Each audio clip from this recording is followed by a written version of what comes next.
Welcome back to the City Current Radio Show. I'm your host, Jeremy Park. We're honored to be with our next guest. We're talking about Nurses for Newborns of Tennessee. We're joined by their executive director, Amanda Peltz Dennison. And Amanda, how are you doing? I'm doing well. Thanks so much for having us today. Absolutely. So let's start with some context. Give us a little bit of history for Nurses for Newborns of Tennessee. Yes. So this year we're actually celebrating 20 years of saving babies' lives in Middle Tennessee. So our mission is to prevent infant mortality, child abuse, and neglect. We do that by sending registered nurses into the homes of what the literature says is the most at-risk population to provide education, support, and make sure they have what they need to thrive. Talk about where the process starts, because when you mention going into the home and obviously working with infants and newborns, how does that come about?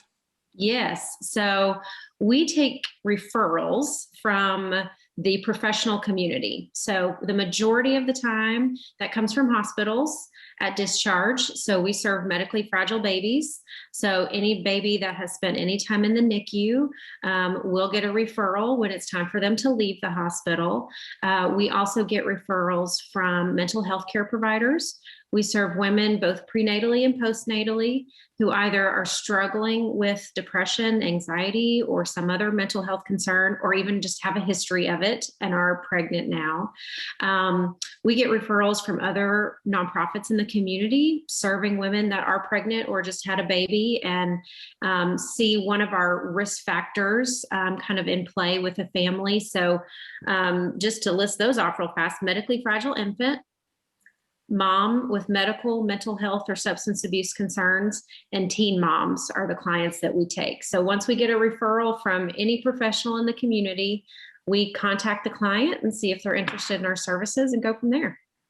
And obviously on the medical side, the medically fragile, that I think is a really easy one for everyone to understand in terms of stepping in and really helping to lift. On the other side, though, it's a lot about protection and safety and best practices.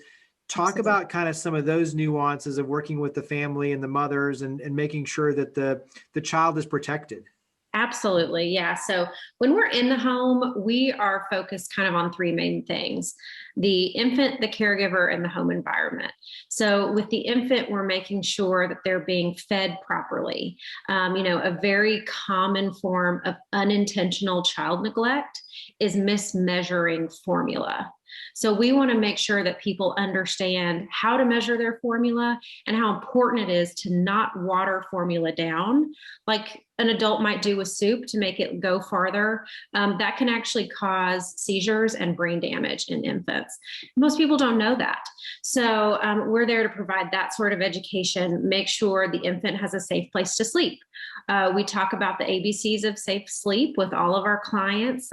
Infants are to sleep alone, on their back, and in a crib. And in Tennessee, unfortunately, we have a pretty high infant mortality rate. A lot of our babies don't reach their first birthday. And nearly 25% of the infants that don't see their first birthday passed because of a preventable sleep-related cause. So that's really important. We want to make sure that the infant has a safe place to sleep. We're also talking with the caregivers a lot about mental health. Depression, postpartum depression is incredibly common and can cause unintentional child neglect. So we want to make sure that the caregivers are getting the mental health care support that they need, especially in the midst of COVID. I will say the depression rates are skyrocketing. So that's especially important. We're also talking with parents about nurturing parenting. Do they understand how to discipline safely and age appropriately, things of that nature? What does frequency and the timeline in terms of walking alongside them for that duration, what does that look like? Yeah, so we can start serving, as we mentioned, a mom prenatally, and we can stay with the family until the child is 2. We're not often needed that long. We do just have to get a referral before the child turns 1. So there are some families that we may serve for just a few months. they have, we've given them what they need. They have the tools they need. They have the support they need. Mom and baby are doing pretty well now. And so we may close out that case and kind of graduate that family from the program. And then there are some clients that we do have for about 2.5 years, just depending on the level of need. Most of the clients that we are seeing for that long of a period of time, the infant has some pretty significant medical concerns, or mom has some pretty significant medical concerns. What's the capacity, or maybe some of the statistics, when you look at number of families served, children served, what does that typically look like? Yeah, so in any given year, we serve anywhere from 400 to 450 families. We serve 8 counties in the Middle Tennessee area: Davidson, Sumner, Robertson, Cheatham, Montgomery, Williamson, Maury, and Rutherford. So we serve those 8 counties and approximately 400 to 450 families a year. And some of those families we're seeing weekly, and some of them we're to the point where we're only seeing them monthly. You mentioned, obviously, the pandemic has had a lot of different effects. What are some of the ways it's impacted your efforts, especially regarding, going into the home and managing it, the logistics? What has that been like?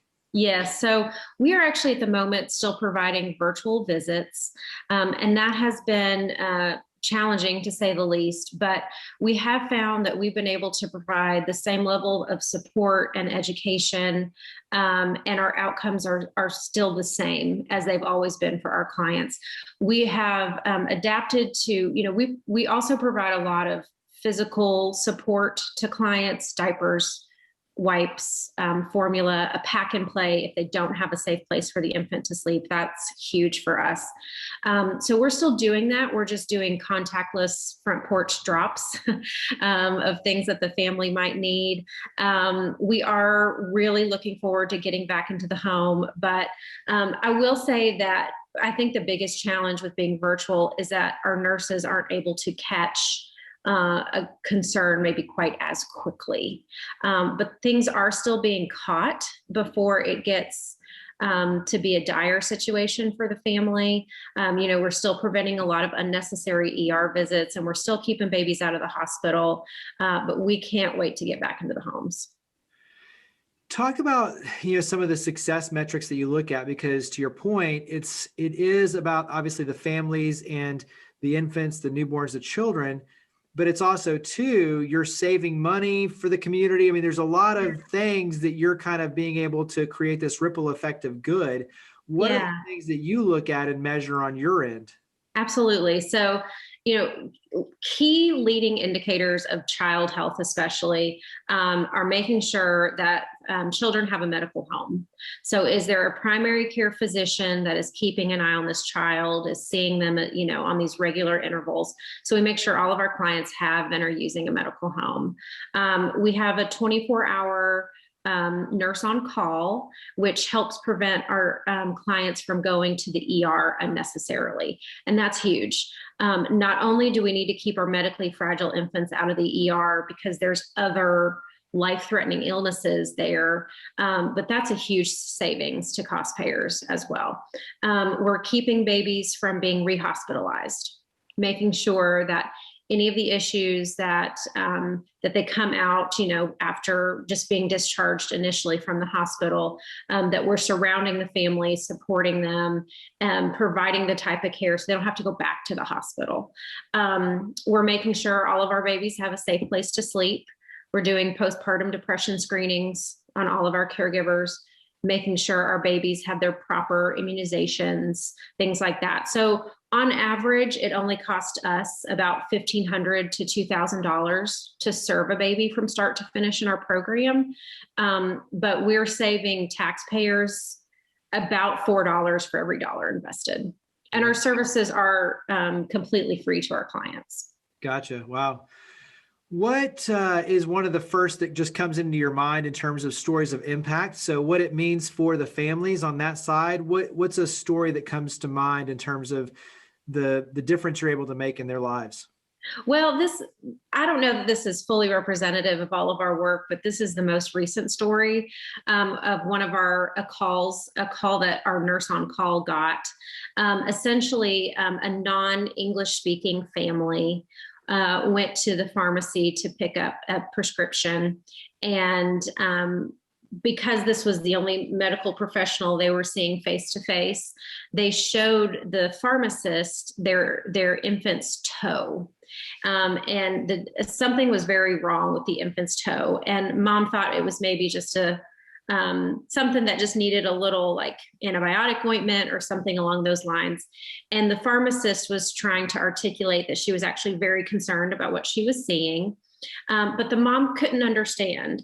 But the mom did have our nurse's cell phone programmed into her phone.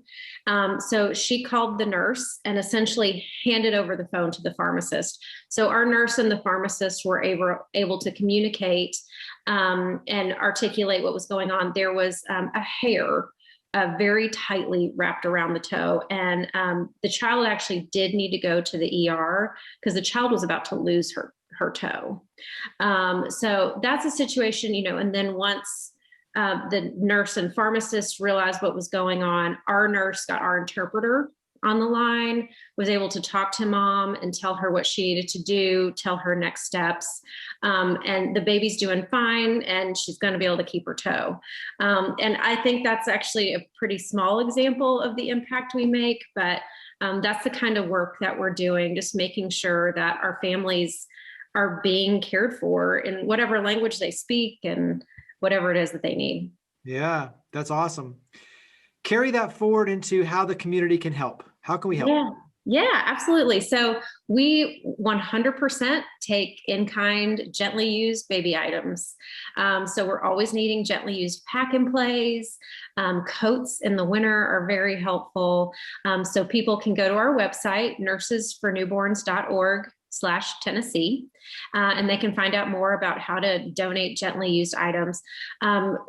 Financial contributions are obviously essential to us operating as well. Donations can also be made at nursesfornewborns.org/Tennessee. And we have a big gala coming up April 17th. It's our 20th anniversary celebration, Night for Newborns. It will be virtual this year, but we'll have some great opportunities for people to learn more about our work and to just provide support where they can. And that event is April 17th. So give a little bit more of a description on that event and how we can plug in and be a part of it. Absolutely. So in a normal world, I hope everyone will join us when we can be in person again. It's typically cocktails, dinner, live and silent auction, a really fun night. So virtually, we're going to have some recorded program. We'll have some performers that'll be singing some songs for us and some client stories telling about our work. We will have an online auction and an online raffle that people can participate in. And it'll be a recorded program that people could also watch at a different time. So when you look at the opportunity to get back in, and as you mentioned, once things return in person, both for your efforts and obviously for the public to participate, what are some other ways in terms of volunteerism and activation? Because I know that volunteerism is a big part of what you do as well. So what are some other ways we can help, especially once things do get back to normal? Yeah, when the world gets back to normal, we're always looking for volunteers in our office to help sort and organize those in-kind items that we receive. We're always needing volunteers to help with our events, not just our fundraising events, but our community awareness events and making sure that the professionals in the community know how and when to refer a client to us. So we'll have some great volunteer opportunities again someday. But right now, we'd love for people to just connect with us online. What's one thing that you've learned during this pandemic that you think is going to ultimately make you and your organization stronger? That is a great question. I think we were always very hesitant to provide virtual care as an agency. I think having eyes on the home has always been an essential part of our work. Seeing something and helping educate the family that could be a household safety hazard. Just seeing the home environment is so meaningful and important. And yet there are families that we've been able to engage with our services during the pandemic because we've been doing it virtually. And that is just an easier way for them to get connected. And so I think we will always have that as an option from here on out. It won't be our default or our main way of service, but for some families where that might be the only way they can connect with us, we are still able to have a tremendous impact on the family. And I think that has pleasantly surprised us. We'll go ahead and wrap up with your contact information. You mentioned the website before, but go ahead and mention it again. And where else can we go to learn more and get plugged in? Absolutely. So nursesfornewborns.org/Tennessee. You can connect with us on Facebook and Twitter and LinkedIn, and all of our handles are right there on our website. Well, Amanda, greatly appreciate all you and your amazing team do. Thank you for coming on the show. Thank you so much for having me.